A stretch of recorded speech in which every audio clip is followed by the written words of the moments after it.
This series is basically, as I said last week, I want to teach you how to do something that you think you know how to do. I want to teach you how to be generous. How to be generous. How to be generous. There it is.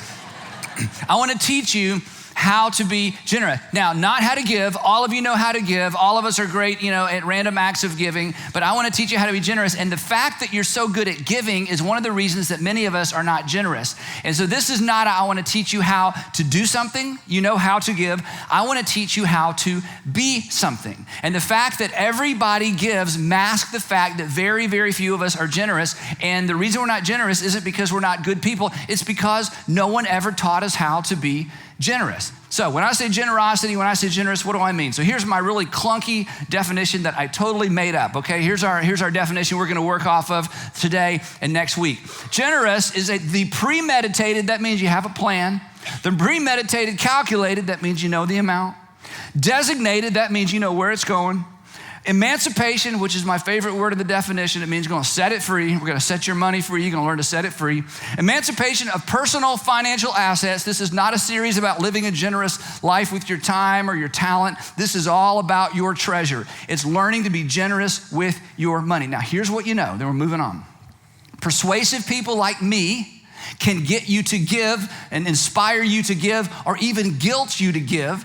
And persuasive people who are in places of ministry can bribe you to give. You ever been bribed to give? If you give God $1, he'll give you 10. That's called a bribe, okay? And so we don't do that here, and here's why we don't do it here. You live in the United States of America. You already got your 10, okay? You are so far ahead. We are so far ahead. Or if you live in Canada and in many places in the world, we are so far ahead. So we don't bribe, but the thing is, a person with a microphone and a few sad pictures and a persuasive big voice, I can guilt you into giving. I can sell it. Somebody can sell you on giving. Here's the thing. Generous people do not need to be sold. Generous people don't even need or never give in to guilt. Okay, generous people, they just live guilt-free when it comes to money because some of the things we're gonna talk about in just a minute. Generous people go way beyond random acts of giving, and generous people can hear a pitch about a need and say, you know what, I wanna say no to that, and there's no guilt because they have organized their entire world around generosity.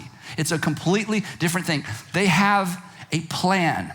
Now, here's the promise, because again, it's like, really, why are we talking about this? Why are you talking about it for 3 weeks? And can I trust you? So last week I made you a promise. I want to repeat the promise, and then we're moving on, okay? We're gonna make progress. Here's the promise. The promise of generosity is this. When you become generous, not when you randomly give, and I want you to keep randomly giving. I love randomly giving.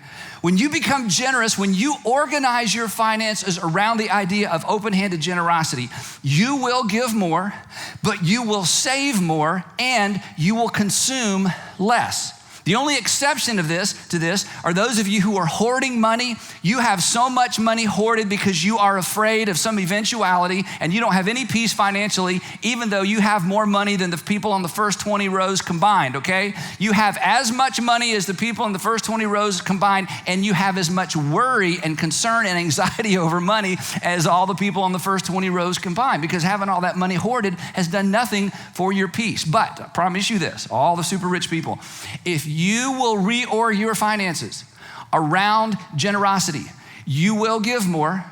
You will, in your case, you will save less because you've already oversaved. Okay, we'd all love to be there, but you've oversaved, and you will consume less. But here's the promise Jesus makes. That's kind of my promise. Here's the promise Jesus makes. Okay, and if you're a Jesus follower, you got to pay attention to this. If you're not a Jesus follower, this is optional. This should just make you curious. Jesus says you will be happier. You'll be happier. Now, last week we looked at the most famous verse in the Bible about giving. In fact, many of you didn't even know this was in the Bible, and those of you who did, some of you maybe didn't know Jesus said it, but Jesus said it is more blessed to give than receive. And when he said that, he was not saying when you give, you'll feel good. That's how we apply it. It's more blessed to give than to receive. Oh, I feel good about giving. But when we're kids, and even as adults, if we're honest, we would say, well, I feel good when I give, but I feel good when I receive. I don't know, I think it's a tie. I think you'll feel about the same. In fact, honestly, I think I feel better about receiving than giving, so I don't know what Jesus was talking about. He was not talking about that. What Jesus was saying is this: the person who organizes their life around generosity, the person who lives a generous life, will be blessed. Not blessed like God will do something for you. That little Greek word actually means happy. Happy are those who organize their finances around generosity rather than receiving. Jesus promises you'll be happier. One of the evidences of that is that the most generous people you know are happy. And the people who are truly happy that you know, they're generous. Those two things go hand in hand. Now, here's something you're not gonna believe, so this is sort of a shock statement that I'm gonna spend the next 10 minutes trying to prove it to you, okay? Most Americans, 90%, and don't try to wiggle your way into the 10% because most of us are in this 90% club. Most Americans feel financial pressure because they have never learned to be generous. Most Americans, most Westerners, Canadians, we feel financial pressure not because of a lack of money. We feel financial pressure, most of us, because we have never learned to be generous. Now, let me show you why I say that. If I could have your attention to screen number 2 for just a second. You should have been nervous when you got here today and there were 2 screens on the platform. Okay. The word that is most associated with the term money and finances, the term that is most associated with the word, money or anything to do with finances as far as the average American is this word right here, worry. We worry. Will we have enough to retire? Will I have enough to ever buy a ring? Will I ever have enough money to buy a house? Will I ever have enough money to get rid of the stupid car? Will I ever have enough money to be able to save some? Will I ever get ahead? Will I ever have enough money to get married? Will I ever get out of debt? Will I? Worry. So most Americans, no matter how much money they have or how much wealth they have, at some level, they're worried. In response to our worry, do you know what we do? We spend everything or more than we make. Now, I just want you to think about the connection between these two things for just a second.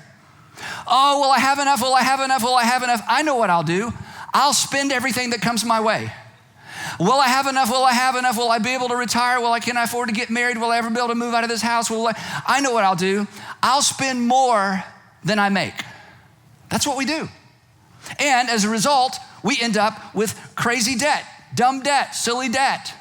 Debt on things that as soon as we bought it, the value goes down and the price goes up. As we said last week, when you finance something, whether it's a car or just something you're carrying on credit card debt, the moment you take possession, the value goes down and the price goes up.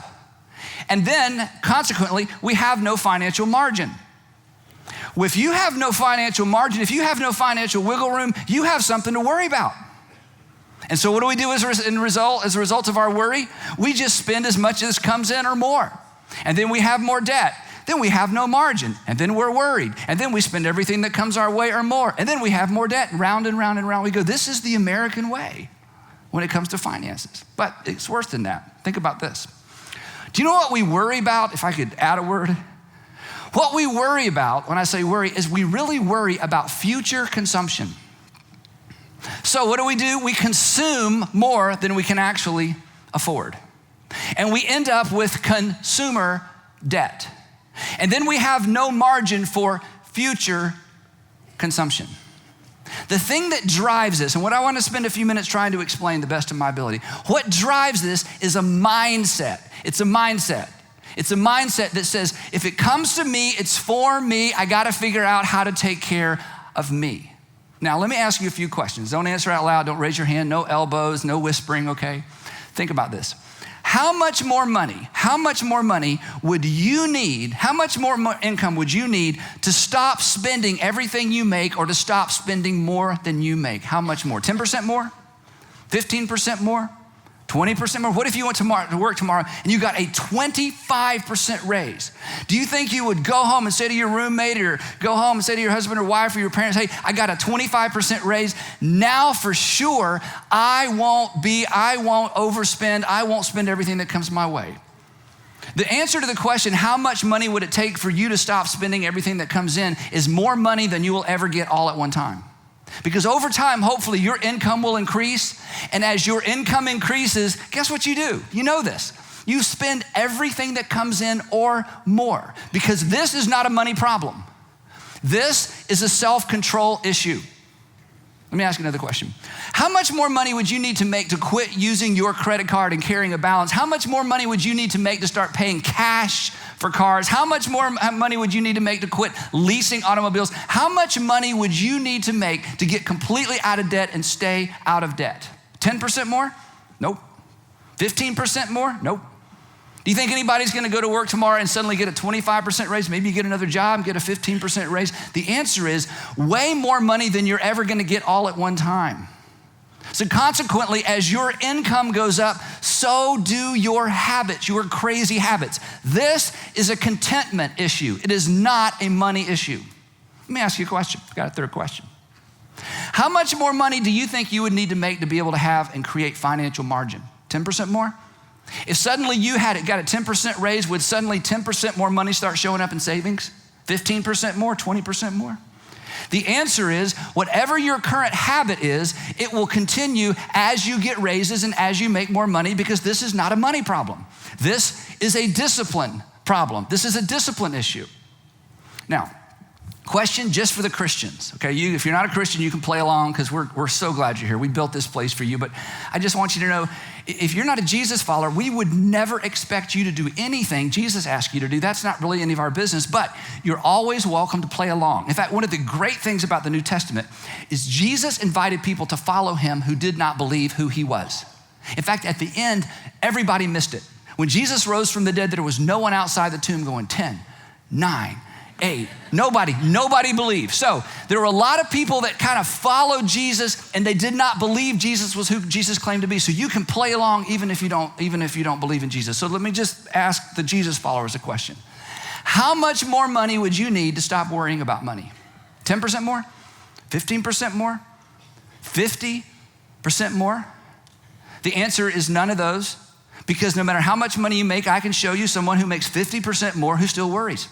100% more that still worries. Sandra and I years ago had dinner with a guy that was worth $1 billion. We were just married, $1 billion. I met him through a friend of a friend. We ended up sitting at a table. There were a bunch of people around, but we ended up at their table. And we started talking about money. And they were worried about their future. I'll never forget this woman saying, well, you never know if you get sick. You never know. We got in the car and said, there is no hope for us, okay? If a couple worth $1 billion, you could see it in their eyes. You never know. I'm like, well, if you never know, there's no point in us even thinking about knowing, because it's over. Us mere mortals, there's no hope. I'm telling you. Worry, look up here. Worry is not a money problem. Worry is a spiritual problem. When you read the New Testament about what Jesus said about worry, he did not say, to overcome your worry, save more money. To overcome your worry, get out of debt. He said the reason you worry is because you have put your trust in riches, not in the one who richly provides. You have placed your trust in riches, not in the one who richly provides. This is a spiritual issue. Now, look up here, okay? This is crazy. If you want to know what financial craziness is, this is financial crazy. Most Americans, Westerners, Canadians, Europeans, we are crazy when it comes to money because we worry, and then at the end of the day, we worry, and we get another zero added to everything, and we worry. This is the crazy cycle. There is a different way to live. There is a better way to be crazy. So let me just summarize. More money does not generate more self-control.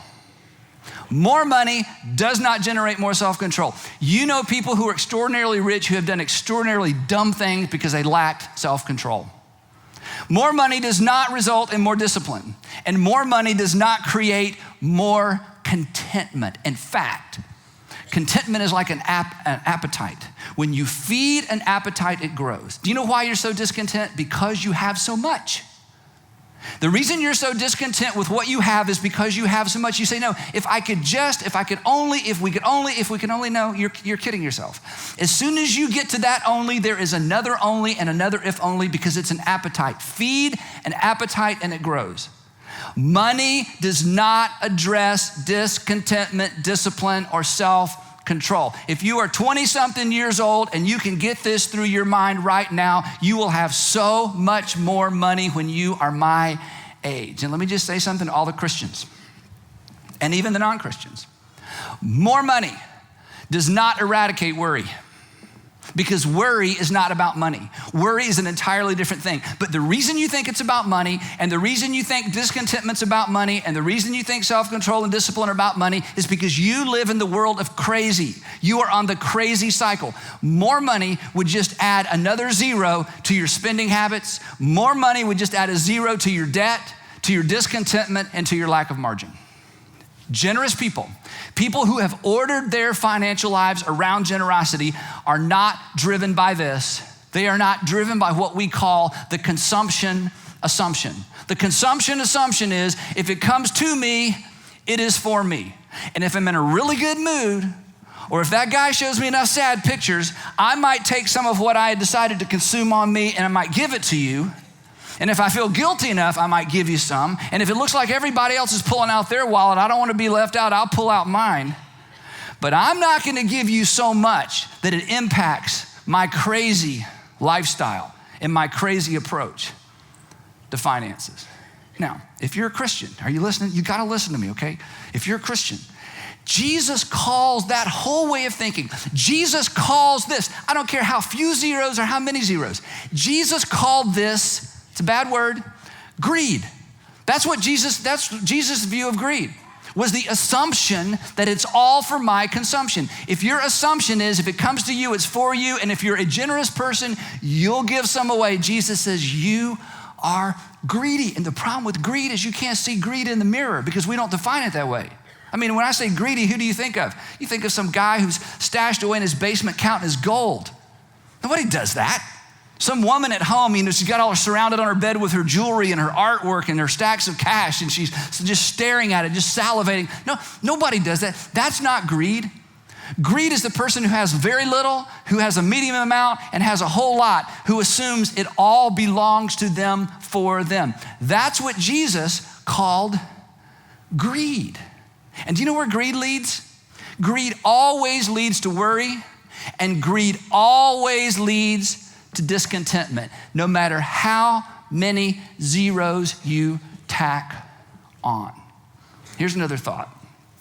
Think about this. Most financial worry, most financial tension, most financial grief, most financial angst is the result of wanting what we can't get, not needing what we don't have.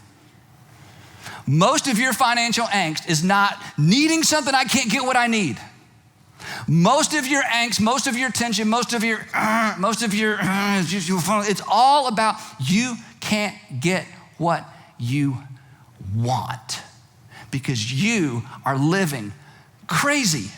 And even if you got it, you want the next one. It is the nature of the cycle. There's nothing wrong with you. You're just living according to the crazy cycle that's driven by worry and leads every single time to discontentment. Now, here's the great thing. Learning to be generous, not random acts of giving. We're all good at that. Learning to be generous, organizing your financial world around generosity crushes the consumption assumption. It gets you off the crazy cycle. It gets you out of this way of thinking that if it comes to me, it's for me. If it's mine, it's for me. Learning to think differently. Next week, I'm gonna give you a plan. Next week is gonna be so practical. Do not miss next week. You just can't miss next week. But before we get to the practical side, you've gotta learn to think differently. And generous people think completely differently. They do not think according to this way of living. They think in terms of, it's not about my consumption.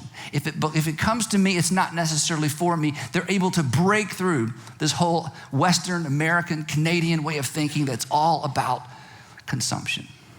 So one day, Jesus is walking along, turns to his guys, and he gives them a parable. Now, a parable is a story that's not true. So this didn't really happen. He made up a story in order to make a point. He made up some people in order to impact some real people. And he speaks to his audience, and then he speaks through the ages to each of us, and this is the parable. Most of you have probably heard this before, or parts of this before. He turns to his audience and he says this: the ground of a certain rich man yielded an abundant harvest. So even 2,000 years ago, the rich got richer.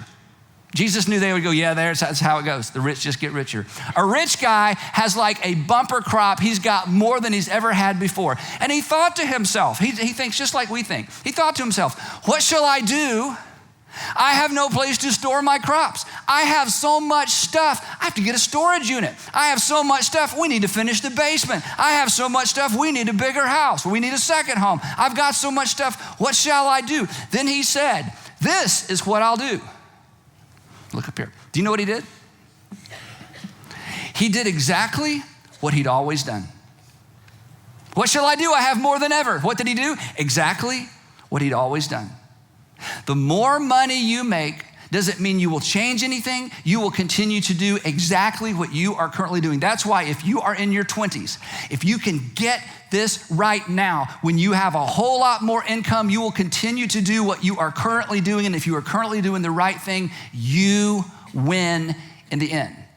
He did what he'd always done because he assumed what he had always assumed. If it comes to me, it's for me. And the fact that he got more did not make him generous. It just made him richer. He said, this is what I'll do. I'll tear down my barns and I'll build bigger ones. And there I will store my surplus grain. I'll save it now. I mean, this is how you think. This is what we think. I'll save it now to consume it later. I'll save it now. If it came to me, it's for me. I'll save it now and I'll consume it later, right? Isn't that what you do? It's what crazy people do. And I'll say to myself, this is where it really gets crazy. And I'll say to myself, self, you have plenty of grain laid up for many years. Take life easy, eat, drink, and be merry. I'm golden. I'm done. Now, you know what's fascinating about this? Many of us, if you'd gone back, 20 years ago, 30 years ago for some of you, and somebody told you how much money you would be making now, how much money you'd be making 20 years later, 30 years later, you would think, oh my gosh, I can't imagine if I made that much money, I would be done. I would be debt-free. I would be worry-free. And you're making that much money and you worry and you have debt and you're still discontent. You know why? Because all through the years, you have continued to do what you always did. But this guy's like, oh man, he's later on in life. He's an older guy. So it's like, oh my gosh, I am done. I have plenty to take care of me for all the years of my life. But God said to him in the parable, you fool. You fool, not for being rich, for being confused. Because he assumed it was all consumable, disposable income. Now think about those words. This is my consumable, disposable income. Just think about the words we use. Disposable, whatever. Consumable, throw it in a fire. Combustible, consumable, disposable. Imagine going to a third world country, some places some of you visited, some places I've visited, with a stack of cash and say, this is my 6 months disposable, consumable income. I just dispose of it and consume it. Even think about our terms. No wonder we are so crazy. No wonder we're locked into this loop that always leads to worry and always results in discontentment. And so he assumed it's for my disposing. It's for my consumption. But God said to him, you fool, not because he was rich, because he was confused. This very night, your life will be demanded from you. Uh-oh. You got lots of stuff. You just don't have lots of years. Uh-oh. You thought that stuff guaranteed you time. You thought that saving it up for you meant there would be some you to use it. You thought you were going to have enough time to consume everything you assumed was for you. But this night, your life is demanded of you. Now, is everybody listening? Look up here. Then in the parable, Jesus asked the guy a question. God asked the guy a question, and in asking the guy a question, he asked you this question, he asked me this question. No matter how old you are, no matter how much you have, how little you have, here's the question Jesus asked us through the parable. Uh-oh, now your life has been demanded of you. Now who will get what you have prepared for yourself? And the answer is somebody else. But not because he was generous, because he was dead. He was consumable and he was disposable and now he's gone. And all of that stuff he'd saved up for him to consume, someone else will consume. And then Jesus, I love this. You should read at least the red letters in the New Testament, okay? If you're not a Bible reader, at least read what Jesus said, okay? It's so brilliant. Jesus steps back out of the parable and now he looks over the parable and he looks right into your eyes and he looks right into my eyes and right into your eyes and right into your eyes and right into your eyes and right into your eyes. He looks right into your eyes and he says, this is how it will be. Future tense. This is how it will be. Future tense. This, what we just experienced together with this guy, this is how it will be. What is this? This is total loss. You have nothing to show for everything that came your way because you consumed it all or you hoarded it all for future consumption.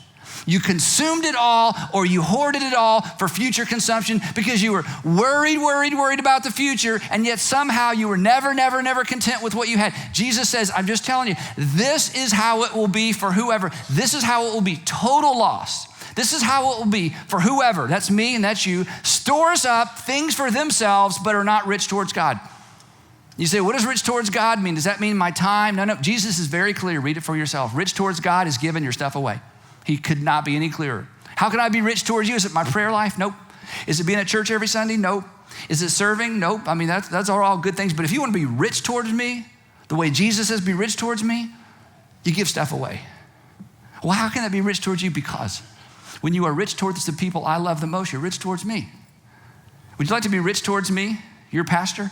Just love my kids and my wife. That's all I need.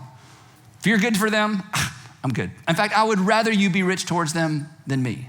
That does more for me. Same for you as a parent. Same for you as a grandparent, as a brother, an older sister, an aunt, and an uncle.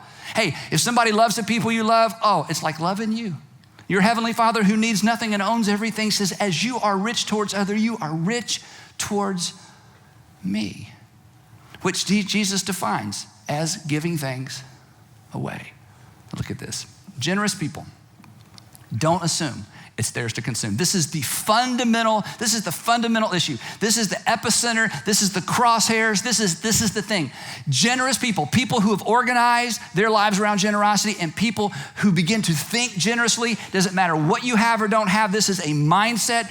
Generous people do not assume it is theirs to consume. And here's what's so brilliant about this teaching of Jesus. I mean, it's just fascinating. Jesus, you gotta love this. Jesus defies, I love that word. Jesus defies our notion of ownership. Jesus just absolutely shreds our notion of ownership. And the way he defies our notion of ownership is he appeals to our common sense. Here's this point. If it can be taken away, you never really owned it anyway. If it can be taken away, you never really owned it anyway. If somebody else is going to possess it, you are not the owner. And if you cannot control where it ultimately goes, you are managing temporarily, you don't own it. Now, there's a handful of people that are forced into learning this lesson the hard way. And then some of them forget as time goes by. If you're one of those few people that have ever lost everything, I have a friend who lost everything in a divorce, and he kind of did it on purpose. He decided, I'm not gonna get an attorney. I don't recommend that. He decided to give his wife everything she asked for. I don't recommend that either. I'm not giving marriage counseling or advice or divorce advice. He just decided, because of the nature of the situation, this is about 9 years ago, he decided, you know what? Just put it on a list, have your attorney contact me, you can have it all. And he literally lost everything in this divorce. I'll never forget, 2 weeks later, the whole thing's done. He had a job, he made about $85,000 a year, almost 10 years ago, okay? I'm just telling you that because he told us that. He had a good job, but she got everything. She wanted it, he said, you can have it. 2 weeks later, we're having lunch, 3 of us, me and him, another guy. I said, how do you feel? He leaned, I'll never forget, we're at a restaurant not too far from him. He leaned back, put his arms over the empty chairs beside him, got a big grin on his face. He said, I feel so free. He said, I don't own anything and I don't owe anybody and I don't want to ever go back to that. I'll never forget it. I thought, that is a picture of extraordinary contentment. The only way you learn this, there's 2 ways. You lose everything, but even if you lose everything, you'll get it all back. The other way that I think we get a glimpse into what Jesus is saying is when your mom or your dad dies and you have to clean out their stuff. All that stuff, all that precious stuff, and you realize they don't own it anymore. And somebody else is about to own it, because we're gonna sell some of it, we're gonna give some of it away, then we're gonna store some of it because we need some more stuff, right? And then we're gonna throw a whole bunch of it away. And as you work through that whole process, like many of you have worked through that process, you get the sense of, you find yourself kind of wanting to go home and get rid of all your stuff too. Because it's like, we don't own anything. We manage temporarily. Now, this is such a big deal. That is how generous people think every single day, because it's true. This is crazy because the assumption behind this whole thing isn't even true. Jesus' point was simply this: since it's all going to be taken away, why would you miss the opportunity to give it away? Since it's all going to be taken away, why would you live your life like this? Since it's all going to be taken away, why would you miss the opportunity to give it away? You know what's crazy? What's crazy is this: it's living like an owner and living like a consumer. What's crazy is living your whole life like you own stuff and it's yours to consume, because one is a myth. Ownership is a myth. And the other one, always, always, always, always, add as many zeros as you want, always leads to discontentment every single time. Now, my friends, some of you trust me, some of you have never met me before, some of you used to trust me till about 10 minutes ago, but would you, I'm not asking you to do anything, I just want you to imagine what it would be like to live this way and to think this way. Because generous people think like managers, not owners and consumers. Because generous people know that ownership is really a myth, and consumption always leads to discontentment and worry. So imagine, just for a week, you don't have to even tell anybody you're doing this. I want you just for a week to try to the best of your ability to think about your stuff differently. You don't have to do anything. I'm not gonna ask you to give anything. I just want you to try, because next week I'm gonna be really practical. I'm gonna give you step by step, but here's the thing. If you take next week seriously, but you don't change your attitude and don't change your thinking and don't adjust your thinking away from this, this will take over. Now, one thing real quick. Whenever I talk about these kinds of things, eventually I either get a text from or an email from someone who sells cars. And they say, Andy, you're really hard on the auto industry. So all the auto industry people, I want to say something specifically to you for a second, okay? Do not worry. No one does what I tell them to do. You are safe. And the other thing I'll say to you is this: even if everybody at all of our gatherings and everybody watching online and everybody who sees this on your move, even if they all do it, most Americans are clueless and they will continue to live like crazy people, and you're gonna be fine, okay? The other thing I wanna say is if you work in an industry that generates income around charging interest and credit card and all those things, I have nothing against you. I think everybody should make as much money as they can possibly make as long as it's legal. I really have no problem with that at all. But I wanna invite those of you who work in those industries, even though you work in those industries, to get off this stupid crazy cycle and at least personally get your act together, okay? Because there's gonna be so few of us who live like this, because when people hear what we're doing, they're gonna say, you're crazy. And you can say, no, let me show you what's crazy. That is crazy. So next week, I'm gonna give you the details, and you don't need to stress out. I just want you for a week to just think, every time you have an opportunity to maybe give or share, and that thing rises up into you like, well, what if they break it, and what if they lose it, and what if I don't get it back, and what if I don't have enough? That's when you go, there it is. Crazy me, thinking if I hang on to this money, I'm gonna quit worrying. That's a joke. Here, you can have it. In fact, I'm gonna double it. I'm just gonna prove to myself, I'm not controlled by this. Or when you look at your stuff, or you walk into your house and you realize one day somebody's gonna pack every bit of this up and give it away, sell it, trade it, break it, lose it, burn it. Who knows what's gonna happen to it? And you think to yourself, what would it look like? And more importantly, what would it feel like to live free? To live in light of the reality that you're not an owner. And God, this is it, and I'm done. And God has called you, and I believe created you to be more than a consumer.